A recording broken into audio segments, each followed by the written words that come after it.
Anggota Bloodline baru resmi dikontrak WWE. Gaji Roman Reigns lebih banyak dari semua gaji bintang WWE tahun 90-an. Inilah The Four Horsemen yang baru di WWE. Dan masih banyak lagi. Selamat datang di Extra News, di mana kita akan bahas berita-berita terkini tentang WWE. Sebelum kita lanjut, aku pengen kalian like dan share video ini ke teman-teman kalian yang suka WWE. Dan jangan lupa subscribe, soalnya channel ini upload video berita setiap hari. Anggota Bloodline baru resmi dikontrak WWE. Keluarga Anoa'i udah lama banget ada di dunia gulat profesional dengan nama-nama terkenal kayak Rocky Johnson, The Wild Samoans, Ava dan Zika, Dwayne The Rock Johnson, dan Roman Reigns yang mencetak sejarah di WWE. Nah, ada kabar baru nih. Satu lagi anggota keluarga Samoan ini baru aja ikutan masuk ke WWE. Menurut laporan terbaru, mantan juara tag team MLW, Lance Anoa'i, udah resmi tanda tangan kontrak sama WWE. Tapi sayangnya, dia lagi cedera. Jadi sementara ini belum ada rencana besar buat dia, baik di NXT maupun di roster utama WWE. Sampai sekarang belum jelas kapan Lance bakal pulih sepenuhnya, tapi katanya sih dia nggak bakal bisa bertanding dalam waktu dekat. Kemarin ada foto yang muncul yang menunjukkan Lance lagi pakai kaos We Are NXT dikelilingi sama bakat-bakat baru di Performance Center WWE. Di usianya yang 32 tahun, Lance, anak dari Samu, bawa pengalaman 14 tahun di ring, termasuk tampil di Major League Wrestling, Pro Wrestling Noah, dan WWE. Lance pertama kali muncul di WWE itu tahun 2014, waktu dia sama Red Titus kalah dari The Ascension, Honor dan Victor di SmackDown. Dia juga pernah lawan The Authors of Pain di NXT dan Shane McMahon di Raw tahun 2019. Di bulan Oktober 2023, Lance ngumumin kalau dia dan partner tag timnya, Jussi Finau, udah resmi keluar dari MLW setelah minta sendiri. Sebelumnya, Lance dan Finau sempat jadi juara tag team MLW, tapi sabuknya diambil sama Akira dan Ricky Shane Page di Juli tahun 2023. Menurut kalian, apakah Lance akan gabung di tim Roman atau tim solo? Komen di bawah. Gaji Roman Reigns lebih banyak dari semua gaji bintang WWE tahun 90-an. Gaji tahunan pegulat profesional udah naik pesat dalam satu dekade terakhir. Mantan juara WWE Brock Lesnar kabarnya jadi pegulat WWE dengan bayaran tertinggi di tahun 2020 dengan lebih dari 10 juta dolar atau 158 miliar rupiah. Tapi WWE Hall of Famer Kevin Nash baru-baru ini ngasih pandangannya tentang penghasil tertinggi baru di WWE, yaitu Roman Reigns. Di acara Click This, Nash ngasih gambaran tentang 10 besar gaji tertinggi di WWE, sambil ngejelasin kalau kontrak si original Tribal Chief mungkin lebih besar dari semua roster WWE tahun 90-an.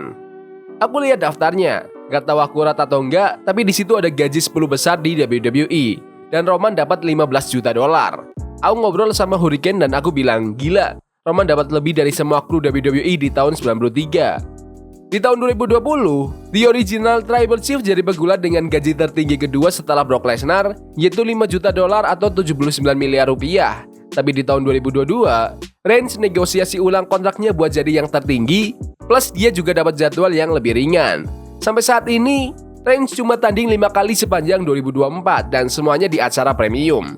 Dia hampir setahun penuh nggak tampil di Raw atau SmackDown, dan ada spekulasi bahwa gaji Roman Reigns lebih jauh dari yang diprediksi. Menurut kalian, apakah Roman Reigns pantas mendapat gaji terbesar di WWE? Komen di bawah. Inilah The Four Horsewomen yang baru di WWE. The Four Horsewomen adalah sebutan buat 4 pegulat yang ngebangun divisi wanita NXT sebelum revolusi pegulat wanita. Becky Lynch, Charlotte Flair, Sasha Banks, dan Bayley adalah 4 wanita itu, dan mereka berhasil mengubah cara fans melihat gulat wanita di WWE. Roxanne Perez sekarang meneruskan warisan mereka sebagai salah satu bintang utama di NXT. Dia adalah juara terlama di WWE saat ini dan terus tampil mengesankan bareng bintang-bintang wanita yang lain. Roxanne Perez baru-baru ini muncul di acara In The Click, dan dia ditanya siapa yang dia pilih buat jadi generasi baru dari Four Horsewomen. Sang NXT Women's Champion memilih dirinya sendiri dan 3 talenta top lain di NXT buat mengambil alih gelar itu.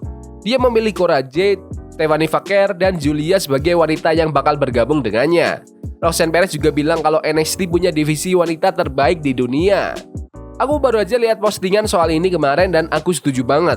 Itu bakal jadi aku, Cora Jade, Stephanie Vaquer, dan Julia. Aku rasa kita punya banyak persamaan dalam berbagai cara.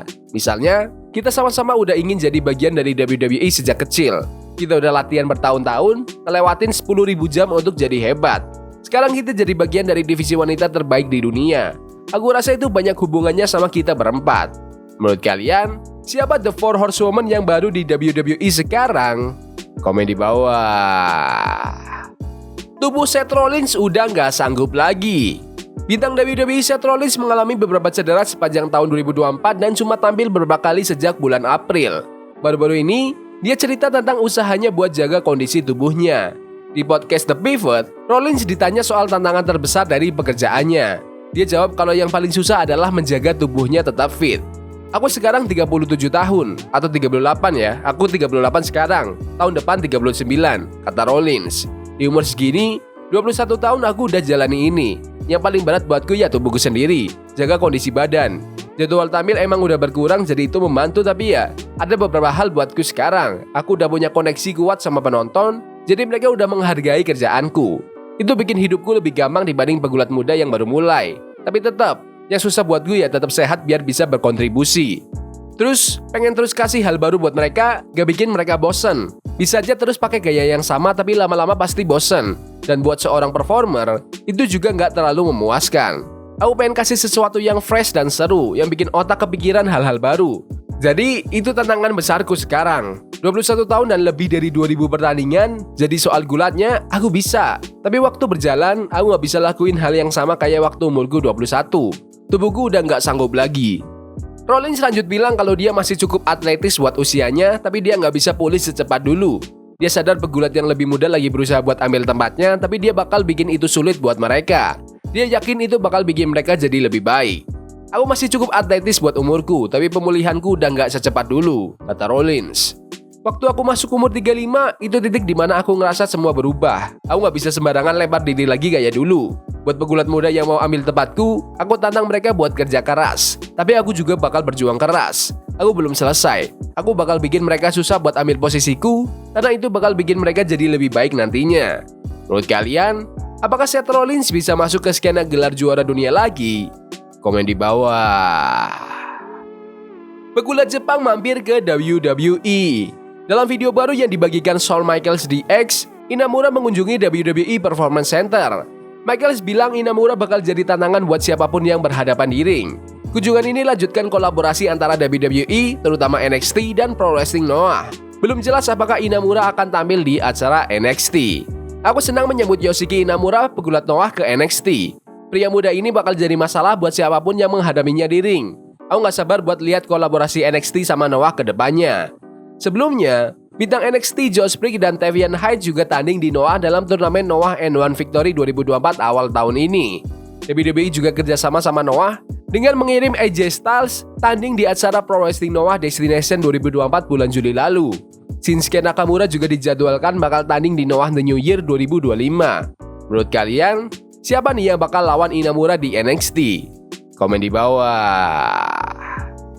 Tegan Nox siap tanding di luar WWE. Nixon Newell yang sebelumnya dikenal sebagai Tegan Nox gak perlu nunggu lama buat balik ke ring. Menurut laporan terbaru, WWE baru aja ngelepas Nox awal November kemarin. Tapi kayaknya dia gak harus nunggu 90 hari sebelum bisa kerja di tempat lain. Attack Pro Wrestling udah ngumumin kalau Nixon Newell bakal kembali tampil di sana bulan Desember nanti. Dia bakal tanding di acara mereka tanggal 14 dan 15 Desember. Nox dulu pernah tanding di Attack beberapa tahun sebelum dia bergabung dengan WWE di tahun 2017. Dia pernah jadi Attack 24/7 Champion 3 kali dan juga mantan Tag Team Champion di sana. Nox sebelumnya bilang soal perilisannya dari WWE, dia ngomong kalau ada hal-hal yang memang di luar kendali dan kita cuma bisa ngelakuin sebisanya. Dia juga bilang kalau dia udah siap banget dan pengen banget tunjukin orang-orang apa yang selama ini mereka lewatkan. Menurut kalian, apakah Tegan Nox suatu saat bisa kembali ke WWE? Komen di bawah. Yaudah gitu aja video berita hari ini. Jangan lupa like dan subscribe ke channel ini karena aku pengen 7.000 subscriber di bulan ini. Tolong bantu. Yes boy. See you. Forbidden fire on Nico. Burning for love we can hold. I wish we were